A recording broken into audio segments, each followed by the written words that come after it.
Pria ini mengetahui bahwa istrinya telah berselingkuh. Diam-diam istrinya menggoda seorang pria asing di tepi laut. Sam tidak bisa memahami mengapa istrinya mengkhianatinya. Keesokan harinya, ia naik pesawat ke Australia. Tak lama kemudian, ia tiba di villa yang telah ia belikan untuk istrinya. Tepat saat Sam hendak membuka pintu, ia mendengar tawa lembut dan suara-suara riang dari halaman belakang. Ia mengikuti suara itu dan mendapati istrinya sedang menggoda pria asing tersebut. Pemandangan di depannya sangat menyakitkan. Namun, setelah ragu sejenak, ia memilih untuk tidak langsung menghadapi mereka. Sebaliknya, ia berbalik dan pergi dengan diam. Dalam keadaan hancur, Sam berjalan sendirian menyusuri jalan-jalan yang asing. Pikirannya kacau, dan ia merasa berada di ambang kehancuran. Barulah saat malam tiba, ia memutuskan untuk kembali dan menuntut penjelasan dari istrinya. Namun saat tiba di sana, ia melihat John, pria asing itu, pergi bersama putrinya. Sebagai pemilik rumah yang sah, Sam berbalik dengan perasaan bersalah. Pada akhirnya, ia tidak memiliki keberanian untuk menghadapi mereka, dan memilih untuk pergi. Keesokan harinya, Sam kembali dengan diam-diam. Kali ini, ia mengumpulkan keberanian untuk masuk ke dalam rumah. Namun, istrinya tidak ada di sana, jadi Sam mulai melihat-lihat. Di kamar mandi, ia menemukan tidak hanya 2 sikat gigi untuk orang dewasa, tetapi juga 2 sikat gigi kecil untuk anak-anak. Kemudian ia pergi ke kamar anak laki-lakinya, di mana ia melihat grafik pertumbuhan di dinding, serta foto-foto sang anak yang tampak bahagia. Pada saat itu, Sam merasa terhibur melihat perkembangan anaknya. Tetapi ia juga menyadari betapa ia telah mengabaikan keluarganya karena kesibukan pekerjaannya. Kemudian perhatiannya tertarik pada foto keluarga di dinding. Melihatnya, senyumnya langsung memudar dan rasa berat menyelimuti hatinya. Tepat saat itu ia mendengar istrinya dan anaknya kembali ke bawah. Namun Sam tidak turun untuk menyambut mereka. Sebaliknya, ia tetap menjadi pengecut, memilih untuk bersembunyi. Tak lama kemudian, John dan putrinya juga kembali ke villa, dan keempatnya pergi bersama ke pantai. Melihat kedekatan mereka, Sam merasa seolah-olah ada batu berat menekan dadanya. Ketika akhirnya ia turun, ia melihat beberapa dokumen imigrasi di atas meja. Ternyata istrinya berencana memulai kehidupan baru bersama John.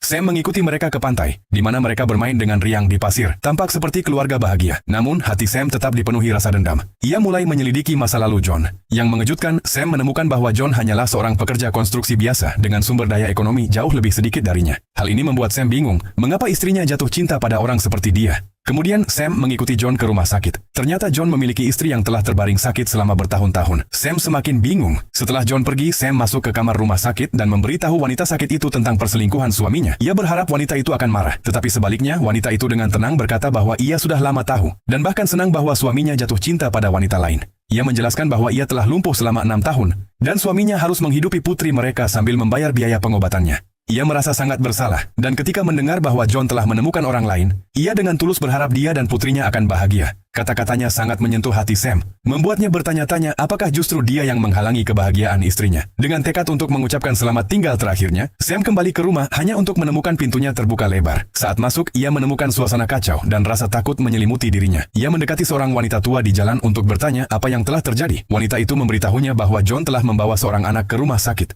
Sam berlari ke rumah sakit dan saat tiba ia melihat John yang terengah-engah bahkan sampai kehilangan salah satu sepatunya.